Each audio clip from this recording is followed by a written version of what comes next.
सवा सेर गेहूं। मुंशी प्रेमचंद्र की कहानी।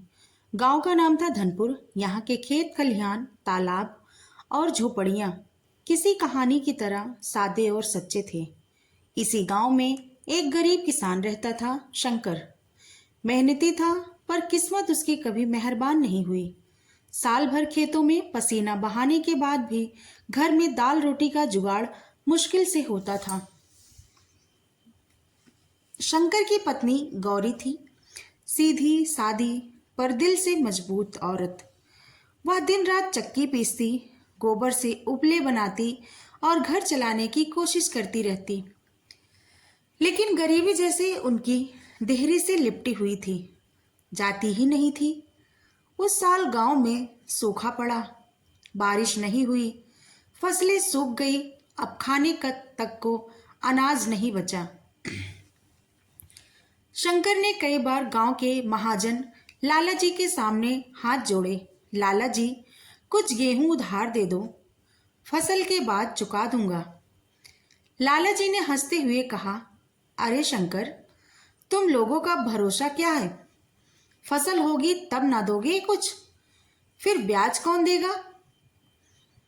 शंकर ने विनम्रता से कहा, सवा सेर गेहूं ले लूंगा और 2 सेर लौटाऊंगा बस। लाला जी को यह सौदा पसंद आया। उन्हें लगा, गरीब आदमी की मजबूरी है, 2 सेर लौटाएगा तो मेरा भी कुछ फायदा होगा। शंकर ने सवा सेर गेहूं लिया और घर आया। गौरी ने हाथ जोड़कर भगवान का नाम लिया, चलो आज बच्चों को कुछ खाने को मिलेगा। शंकर की झोपड़ी में उस दिन खुशी का माहौल था। महीनों बाद रोटी की खुशबू आई थी, बच्चे कूद रहे थे। गौरी की आंखों में आंसू थे, भूख के नहीं, राहत के। यह राहत थोड़े दिन ही चली। 2 हफ्तों में सारा गेहूं खत्म हो गया। खेत सूखे ही थे। अब फिर वही पुरानी चिंता। लाला जी रोज अपने नौकर को भेजने लगे, कह दो शंकर से अब 2 सेर गेहूं लौटाए या मजदूरी करे। शंकर ने कहा, अभी फसल नहीं आई, मजदूरी कर दूं? लाला जी बोले, ठीक है, तो रोज मेरे यहाँ आकर काम करना पड़ेगा, 8 पहर। अब शंकर सुबह सुबह उठकर लाला जी के यहाँ पहुंच जाता। कभी बैलों को नहलाता, कभी खेतों में हल चलाता, कभी गोदाम साफ करता। शाम को थका मादा घर लौटता तो गौरी पानी लाती, पैर दबाती, पर दोनों की आंखों में एक ही सवाल होता, कब खत्म होगा यह कर्ज? दिन बीतते गए, हफ्ते बीत गए, फिर महीने भी, लेकिन लाला जी ने कभी हिसाब नहीं दिखाया। अब शंकर ने झिझकते हुए पूछा, लाला जी, अब तो मेरा कर्ज उतर गया होगा?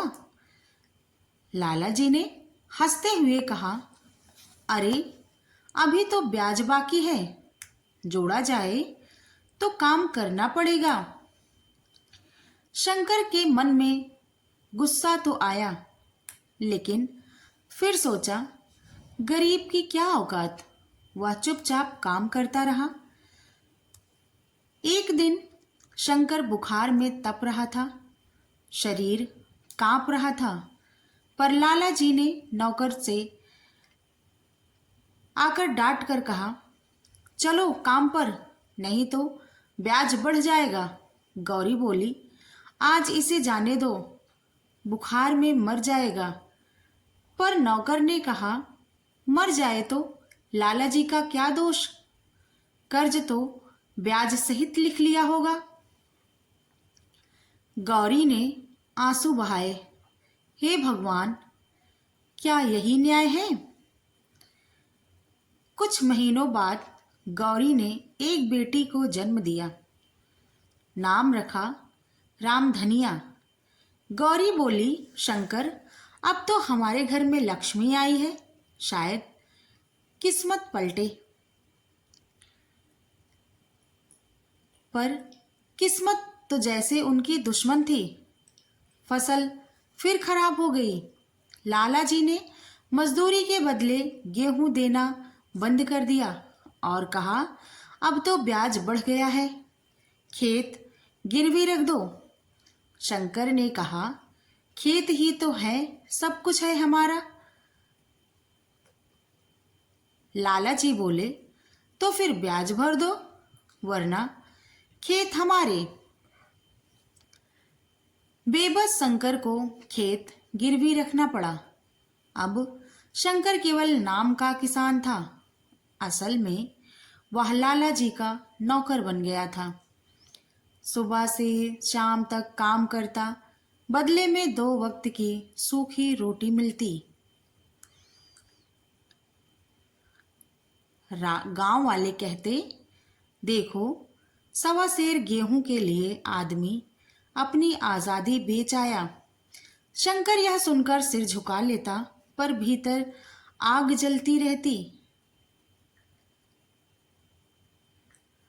गौरी ने कई बार कहा, शंकर, चलो किसी और गांव चलें, नई जिंदगी शुरू करें।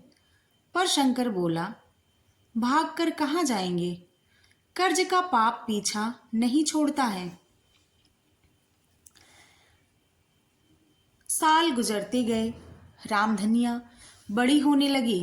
अब वह अपने माँ बाप का हाथ बटाने लगी थी। गौरी बूढ़ी हो चली थी, पर अब भी चक्की पीसती रही। एक दिन गांव में बात फैली कि सरकार खेतों की नाप जोख करवा रही है। लाला जी डर गए कि कहीं उनका झूठा बही खाता ना खुल जाए। शंकर ने साहस जुटाकर कहा, लाला जी, अब हिसाब चुकता करो। कब तक मेरे खेत पर कब्जा रखोगे? लाला जी गुर्राए, तू मुझसे उलझेगा? 1.25 सेर गेहूं लिया था, अब तक ब्याज नहीं चुकाया। शंकर ने कहा, इतने सालों की मेहनत ब्याज नहीं है क्या? लाला जी बोले, हमारे हिसाब से तू अभी भी हमारा कर्जदार है। गांव के लोग इकट्ठा हो गए। पंचायत बैठी। लाला जी अपनी मोटी बही ले आए। उन्होंने पन्ने पलटे और बोले, देखो, यह रहा हिसाब। 1.25 सेर गेहूं लिया, हर महीने ब्याज बढ़ता गया, अब 5 मन गेहूं बन गया। शंकर ने कहा, यह कैसा न्याय है?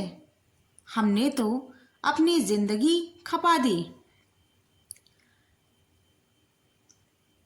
एक बूढ़े ने कहा, लाला जी, ईश्वर से डरिए, गरीब की मेहनत का मजाक मत बनाइए। लेकिन लाला जी नहीं माने। शंकर ने देखा अब बोलने का कोई फायदा नहीं। वह घर गया, अपने खेत की मिट्टी उठाई और माथे पर लगाई। गौरी बोली, क्या करने जा रहे हो? शंकर ने कहा, अब यह मिट्टी मेरी नहीं रही, मैं इसके बिना कैसे जीऊं? रात में वह खेतों में चला गया और वहीं एक पेड़ के नीचे लेट गया। सुबह लोगों ने देखा शंकर अब इस दुनिया में नहीं था। गांव में सनसनी फैल गई। लाला जी के घर के सामने लोग जमा हुए। सब कहने लगे, जिसने 1.25 सेर गेहूं के लिए अपनी जान दे दी, वही सच्चा किसान था। लाला जी की आंखें पहली बार नम हुई। उन्होंने अपनी बही जलाई और कहा, यह कर्ज नहीं, पाप था, जिसे मैं अब उतार रहा हूं। कुछ साल बाद रामधनिया बड़ी हुई और गांव की पंचायत में काम करने लगी। वह गांव वालों से कहती, मेरे पिता ने सिखाया, गरीब की मेहनत की कोई कीमत नहीं होती। जब तक वह खुद अपनी इज्जत ना मांगे। इसलिए हक मांगो, दया नहीं। और गांव में पहली बार यह बात लोगों के दिल में उतर गई। कर्ज चुकता हो सकता है, पर अन्याय का हिसाब वक्त ही करता है। कहानी का सार,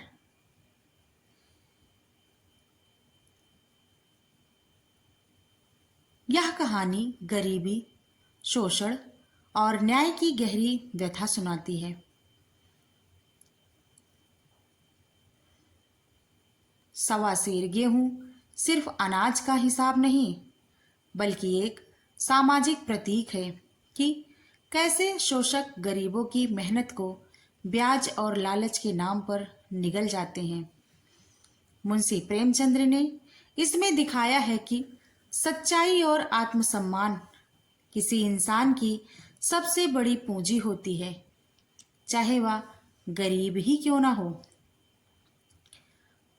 दोस्तों, कहानी आपको पसंद आई हो तो प्लीज़ चैनल को सब्सक्राइब करके हमसे जुड़ जाइए और ऐसे ही प्रेरक कहानियाँ सुनने के लिए बेल आइकन प्रेस करिए। आपका बहुत बहुत धन्यवाद। और कहानी बना